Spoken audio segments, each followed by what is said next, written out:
15 avril, 2 Rois, chapitre 7, chapitre 8, chapitre 9.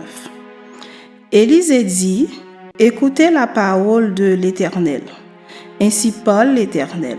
Demain à 7 heures, on aura une mesure de fleur de farine pour un cycle et 2 mesures d'orge pour un cycle à la porte de Samarie. » L'officier sur la main duquel s'appuyait le roi répondit à l'homme de Dieu, « Quand l'Éternel ferait des fenêtres au ciel, pareille chose arriverait-elle » Et Élisée dit, « Tu le verras de tes yeux, mais tu n'en mangeras point. » Il y avait à l'entrée de la porte 4 lépreux qui se dirent l'un à l'autre, « Quoi, resterons-nous ici jusqu'à ce que nous mourions ? Si nous songeons à entrer dans la ville, la famine est dans la ville, et nous y mourrons. Et si nous restons ici, nous mourrons également. Allons-nous jeter dans le camp des Syriens. S'ils nous laissent vivre, nous vivrons, et s'ils nous font mourir, nous mourrons. » Ils partirent donc au crépuscule pour se rendre au camp des Syriens. Et lorsqu'ils furent arrivés à l'entrée du camp des Syriens, voici, il n'y avait personne. Le Seigneur avait fait entendre dans le camp des Syriens un bruit de chars et un bruit de chevaux, le bruit d'une grande armée, et ils s'étaient dit l'un à l'autre, « Voici le roi d'Israël a pris à sa solde contre nous les rois des Essiens et les rois des Égyptiens pour venir nous attaquer. » Et ils se levèrent et prirent la fuite au crépuscule, abandonnant leurs tentes, leurs chevaux et leurs ânes, le camp tel qu'il était, et ils s'enfuirent pour sauver leur vie. Les lépreux, étant arrivés à l'entrée du camp, pénétrèrent dans une tente, mangèrent et burent, et en emportèrent de l'argent, de l'or et des vêtements qu'ils allèrent cacher. Ils revinrent, pénétrèrent dans une autre tente, et en emportèrent des objets qu'ils allèrent cacher. Puis ils se dirent l'un à l'autre, « Nous n'agissons pas bien. Cette journée est une journée de bonnes nouvelles. Si nous gardons le silence et si nous attendons jusqu'à la lumière du matin, le châtiment nous atteindra. Venez maintenant et allons informer la maison du roi. » Ils partirent et ils appelèrent les gardes de la porte de la ville auxquels ils firent ce rapport. « Nous sommes entrés dans le camp des Syriens et voici il n'y a personne, on n'y entend aucune voix d'homme. Il n'y a que des chevaux attachés et des ânes attachés et les tentes comme elles étaient. » Les gardes de la porte crièrent et ils transmirent ce rapport à l'intérieur de la maison du roi. Le roi se leva de nuit et il dit à ses serviteurs, « Je veux vous communiquer ce que nous font les Syriens.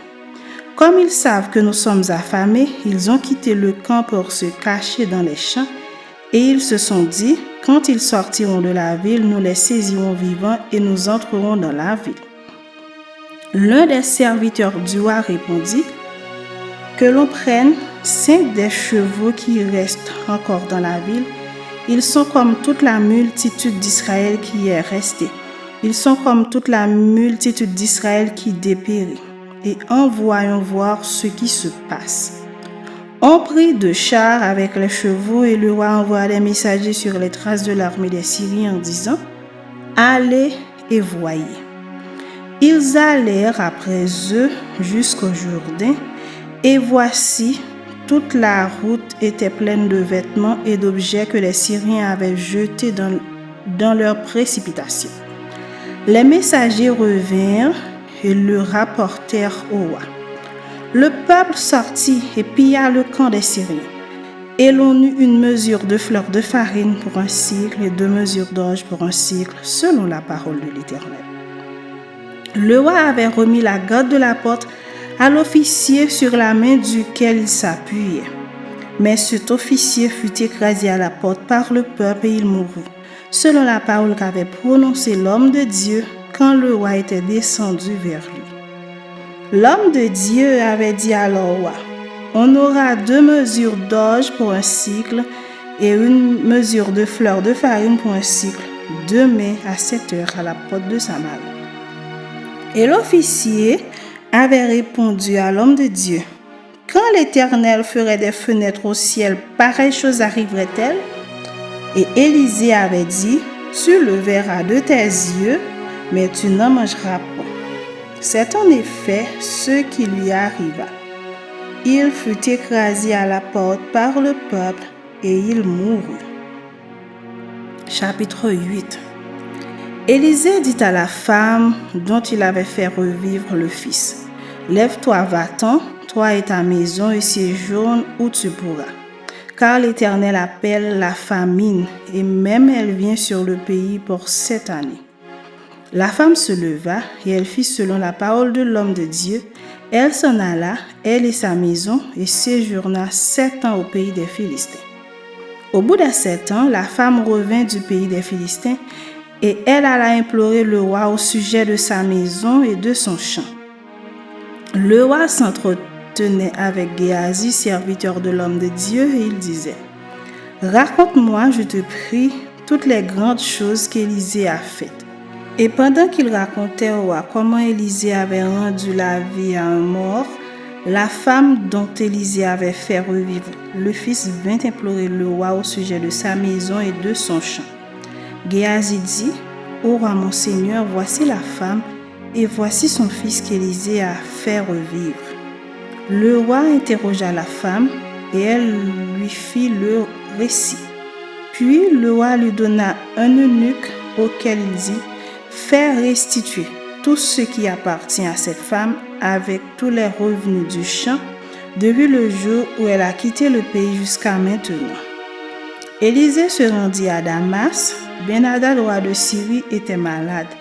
Et on l'avertit en disant, « L'homme de Dieu est arrivé ici. » Le roi dit à Hazaël, « Prends avec toi un présent et va au-devant de l'homme de Dieu, consulte par lui l'Éternel en disant, « Guérirai-je de cette maladie ?» Hazaël alla au-devant d'Élisée, prenant avec lui un présent. Tout ce qu'il y avait de meilleur à Damas, la charge de 40 chameaux. Lorsqu'il fut arrivé, il se présenta à lui et dit, « Ton fils Ben-Hadad, roi de Syrie, m'envoie vers toi pour dire, « Guérirai-je de cette maladie ?»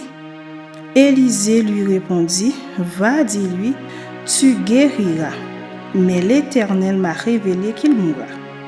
L'homme de Dieu arrêta son regard sur Hazaël et le fixa longtemps, puis il pleura.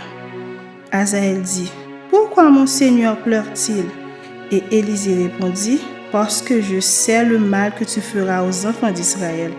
Tu mettras le feu à leurs villes fortes, tu tueras avec l'épée leurs jeunes gens, tu écraseras leurs petits-enfants et tu fendras le ventre de leurs femmes enceintes. » Hazaël dit, « Mais qu'est-ce que ton serviteur ce chien pour faire de si grandes choses ?» Et Élisée dit, « L'Éternel m'a révélé que tu seras roi de Syrie. » Hazaël quitta Élisée et revint auprès de son maître qui lui dit, « Que t'a dit Élisée ?» Et il répondit, « Il m'a dit, tu guériras. » Le lendemain, Hazaël prit une couverture qu'il plongea dans l'eau et il l'étendit sur le visage du roi qui mourut. Et Hazaël régna à sa place. La 5e année de Joram, fils d'Akab, roi d'Israël, Joram, fils de Josaphat, roi de Juda, régna. Il avait 32 ans lorsqu'il devint roi et il régna 8 ans à Jérusalem. Il marcha dans la voie des rois d'Israël comme avait fait la maison d'Akab, comme il avait pour femme une fille d'Akab et il fit ce qui est mal aux yeux de l'Éternel. Mais l'Éternel ne voulut point détruire Juda à cause de David son serviteur, selon la promesse qu'il lui avait faite de lui donner toujours une lampe parmi ses fils. De son temps, Édom se révolta contre l'autorité de Juda et se donna un roi. Joram passa à Saïr avec tous ses chars. S'étant levé de nuit, il battit les Édomites qui l'entouraient et les chefs des chars et le peuple s'enfuit dans ses tentes. La rébellion d'Édom contre l'autorité de Juda a duré jusqu'à ce jour. Libna se révolta aussi dans le même temps. Le reste des actions de Joram et tout ce qu'il a fait, cela n'est-il pas écrit dans le livre des chroniques des rois de Juda? Joram se coucha avec ses pères et il fut enterré avec ses pères dans la ville de David. Et Akazia, son fils, régna à sa place. La 12e année de Joram, fils d'Akab, roi d'Israël, Akazia, fils de Joram, roi de Juda, régna. Akazia avait 22 ans lorsqu'il devint roi et il régna 1 an à Jérusalem. Sa mère s'appelait Athalie, fille d'Omri, roi d'Israël. Il marcha dans la voie de la maison d'Akab et il fit ce qui est mal aux yeux de l'Éternel, comme la maison d'Akab, car il était allié par mariage à la maison d'Akab. Il alla avec Joram, fils d'Akab, à la guerre contre Hazaël, roi de Syrie, à Ramoth en Galade. Et les Syriens blessèrent Joram. Le roi Joram s'en retourna pour se faire guérir à Israël des blessures que les Syriens lui avaient faites à Rama lorsqu'il se battait contre Hazaël, roi de Syrie. Akazia, fils de Joram, roi de Juda, descendit pour voir Joram, fils d'Akab, à Jezréel parce qu'il était malade. Chapitre 9. Élisée le prophète appela l'un des fils des prophètes et lui dit: Saint-Hérin, prends avec toi 7 fioles d'huile et va à Ramoth en Galade. Quand tu y seras arrivé, vois Jéhu, fils de Josaphat, fils de Nimshi. Tu iras le faire lever du milieu de ses frères et tu le conduiras dans une chambre retirée. Tu prendras la fiole d'huile que tu répandras sur sa tête et tu diras: Ainsi parle l'Éternel, je te roi d'Israël. Puis tu ouvras la porte et tu t'enfuiras sans t'arrêter. Le jeune homme, serviteur du prophète, partit pour Ramoth en Galade. Quand il arriva, voici les chefs de l'armée étaient assis. Il dit: Chef, j'ai un mot à te dire. Et Jéhu dit: Auquel de nous tous? Il répondit: À toi, chef. Jéhu se leva et entra dans la maison, et le jeune homme répandit l'huile sur sa tête en lui disant: Ainsi parle l'Éternel, le Dieu d'Israël, je te rends roi d'Israël du peuple de l'Éternel. Tu frapperas la maison d'Akab, ton maître, et je vengerai sur Jézabel le sang de mes serviteurs les prophètes et le sang de tous les serviteurs de l'Éternel. Toute la maison d'Akab périra. J'exterminerai quiconque appartient à Akab, celui qui est esclave et celui qui est libre en Israël, et je rendrai la maison d'Akab semblable à la maison de Jéroboam, fils de Nébat, et à la maison de Baécha, fils d'Akija. Les chiens mangeront Jézabel dans le champ de Jezréel, et il n'y aura personne pour l'enterrer. Puis le jeune homme ouvrit la porte et s'enfuit. Lorsque Jéhu sortit pour rejoindre les serviteurs de son maître, on lui dit: Tout va-t-il bien? Pourquoi ce fou est-il venu vers toi? Jéhu leur répondit: Vous connaissez bien l'homme et ce qu'il peut dire. Mais ils répliquèrent: Mensonge, réponds-nous donc. Et il dit: Il m'a parlé de telle et telle manière, disant: Ainsi parle l'Éternel, je te rends roi d'Israël. Aussitôt, ils prirent chacun leurs vêtements qu'ils mirent sous Jéhu au haut des degrés. Ils sonnèrent de la trompette et dirent: Jéhu est roi. Ainsi Jéhu, fils de Josaphat, fils de Nimshi, forma une conspiration contre Joram. Or, Joram et tout Israël défendaient Ramoth en Galade contre Hazaël, roi de Syrie. Mais le roi Joram s'en était retourné pour se faire guérir à Jezréel des blessures que les Syriens lui avaient faites lorsqu'il se battait contre Hazaël, roi de Syrie. Jéhu dit: Si c'est votre volonté, personne ne s'échappera de la ville pour aller porter la nouvelle à Jezréel. Et Jéhu monta sur son char et partit pour Jezréel comme Joram y était alité, et Akazia, roi de Juda, était descendu pour le visiter. La sentinelle placée sur la tour de Jezréel vit venir la troupe de Jéhu et dit: Je vois une troupe. Joram dit: Prends un cavalier et envoie-le au-devant d'eux pour demander si c'est la paix. Le cavalier alla au-devant de Jéhu et dit: Ainsi parle le roi. est-ce la paix? Et Jéhu répondit, que t'importe la paix? Passe derrière moi. La sentinelle en donna avis et dit, le messager est allé jusqu'à eux et il ne revient pas. Joram envoya un second cavalier qui arriva vers eux et dit, ainsi parle le roi, est-ce la paix? Et Jéhu répondit, que t'importe la paix? Passe derrière moi.